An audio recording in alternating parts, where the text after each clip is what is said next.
नमस्कार, मैं अभिषेक मिश्रा। 2017 की पहली वीडियो में आज हम बात करेंगे कि उत्तर प्रदेश में बीजेपी यानी भारतीय जनता पार्टी को बॉयकॉट किया जाए और क्यों उनको वोट ना दिया जाए, क्योंकि ये देश को बर्बाद कर देंगे। आज मैं बात करूंगा तो तथ्यों के साथ और बात करूंगा तो सबूतों के साथ, वरना नहीं करूंगा।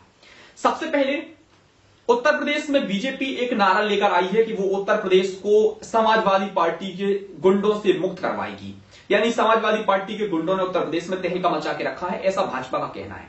तो अब जरा मेरी सुन लीजिए। अमित शाह राष्ट्रीय अध्यक्ष, इन्होंने बयान दिया कि ये समाजवादी पार्टी के गुंडों से उत्तर प्रदेश को मुक्त करवाएंगे। जरा आप अमित शाह का बयान सुनिए, फिर मैं अमित शाह की कुंडली आपको बताऊंगा। वीडियो देखिए जरा। मित्रों, ये उत्तर प्रदेश हम गुंडा मुक्त करना चाहते हैं, गुंडाओं से मुक्त करना चाहते हैं। ये फर्जी मुकदमों का जो सिलसिला चला है उसको हम समाप्त करना चाहते हैं। ये भू माफियाओं का जो आतंक चल रहा है उसको हम समाप्त करना चाहते हैं। देख लिया आपने वीडियो। चलिए अब मैं आपको जरा अमित शाह का कुछ इतिहास बताता हूं। अमित शाह भाजपा के राष्ट्रीय अध्यक्ष हैं। अमित शाह 25 जुलाई 2010 को जेल गए सोहराबुद्दीन मर्डर केस में।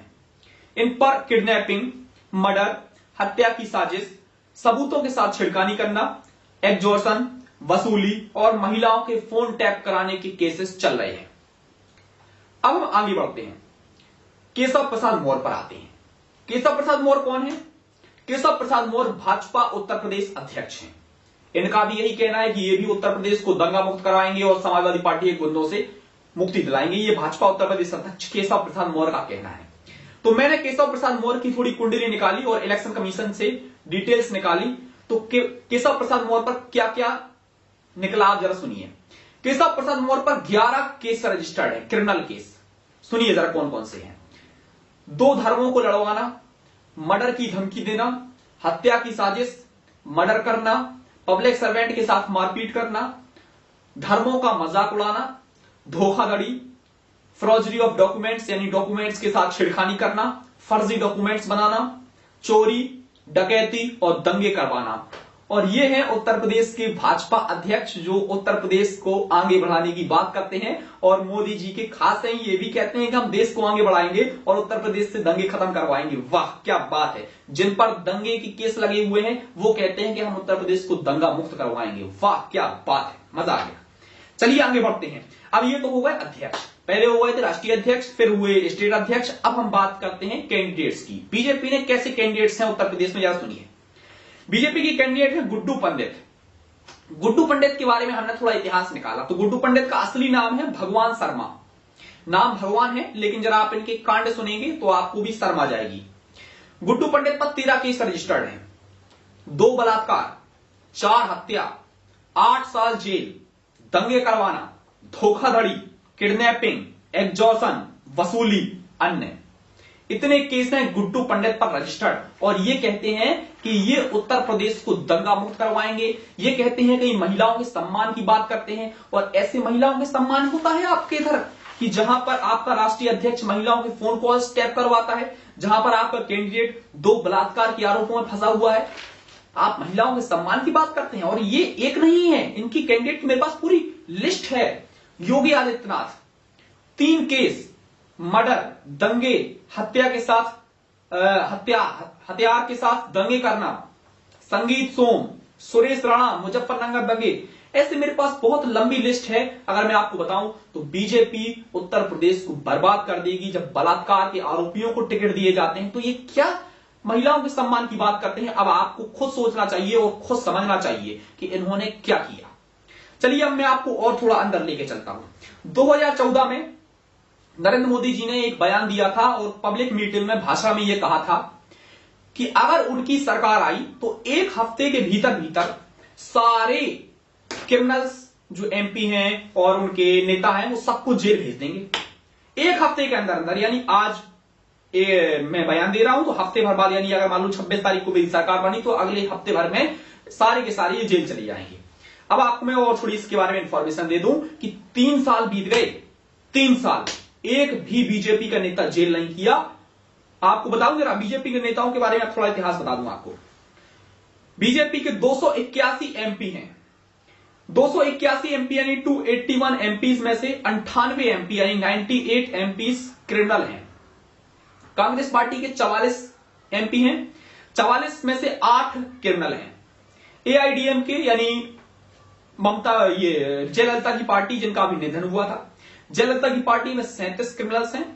शिवसेना में 18 क्रिमिनल्स हैं। ये मैं बता रहा हूं जो जीत के आए थे, मैं उनका आपको डिटेल्स दे रहा हूं। AITC all India Trinamool Congress, Mamata Banerjee की पार्टी, इसमें 7 क्रिमिनल्स हैं जो अभी सरकार में हैं। और समाजवादी पार्टी का मेरे पास जो 2012 का डेटा है उसके हिसाब से 46 क्रिमिनल्स हैं समाजवादी पार्टी में। 2012 का मैं आपको डेटा बता रहा हूं।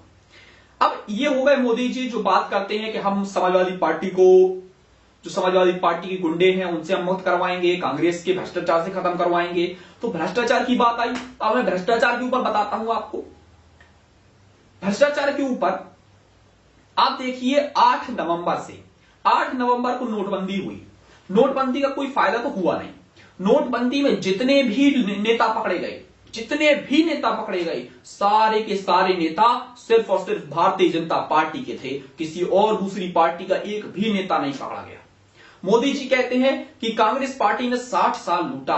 तो मैं मोदी जी से पूछना चाहता हूं कि अगर कांग्रेस पार्टी ने 60 साल लूटा तो आप 2 महीने में आपकी सरकार भी थी, आप एक भी नेता को पकड़ नहीं पाए। मुझे तो समझ नहीं आता कि आप मतलब आरोप पे आरोप लगाए जा रहे हो, सिद्ध करने में आप बिल्कुल जीरो हो, क्योंकि फर्जी आरोप, झूठे आरोप। और मैं आपको हकीकत बताता हूं जरा, जो आपको बिकाऊ मीडिया और दलाल मीडिया नहीं दिखाएगा, और ना आज तक आपको मालूम चली होगी, ना किसी बीजेपी के समर्थक ने आपको बताया होगा। आपने इंडियन रेलवेज का नाम सुना होगा, भारतीय रेल। इंडियन रेलवेज में पहले जो डीजल डला करता था वो इंडियन ऑयल कॉर्पोरेशन यानी आईओसी डाला करती थी। मोदी ने उस आईओसी से प्रोजेक्ट छीन के वो project private company Reliance industries को दे दिया। सोचिए अब आप, यानी भारतीय रेल यानी इंडियन रेलवेज जो ट्रेन चलती है भारत में, जो ट्रेनों में डीजल डलता है, पहले भारत सरकार डालती थी, अब वो भारत सरकार नहीं डालती है। अब वो डीजल एक प्राइवेट कंपनी डाल रही है, और वो भी जायज दाम पर। सोचिए अब आप, क्यों डाल रही है भाई? भारत सरकार का प्रोजेक्ट आप प्राइवेट कंपनी को दे रहे हो, क्यों दे रहे हो?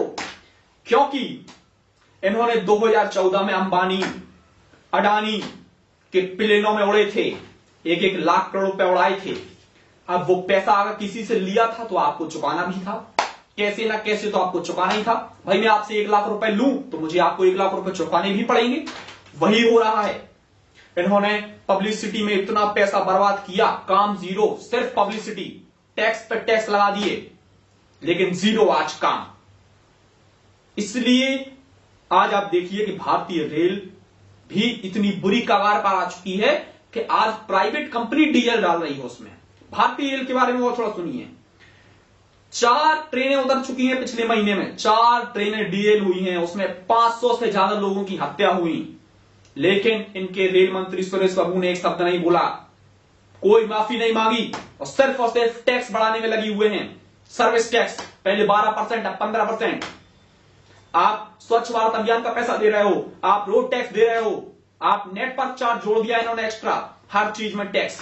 नोटबंदी से पूरा पैसा वापस आ गया, 98% पैसा वापस आ गया, 2% बचाए हुए एनआरआईज का है वो भी वापस आ जाएगा। यानी कोई भी फायदा नहीं हुआ नोटबंदी का। सिर्फ और सिर्फ वो इसलिए किया गया था क्योंकि इनके पास पैसा बचा नहीं था, सरकार डूबने की कगार पर थी, इसलिए वो करना पड़ा।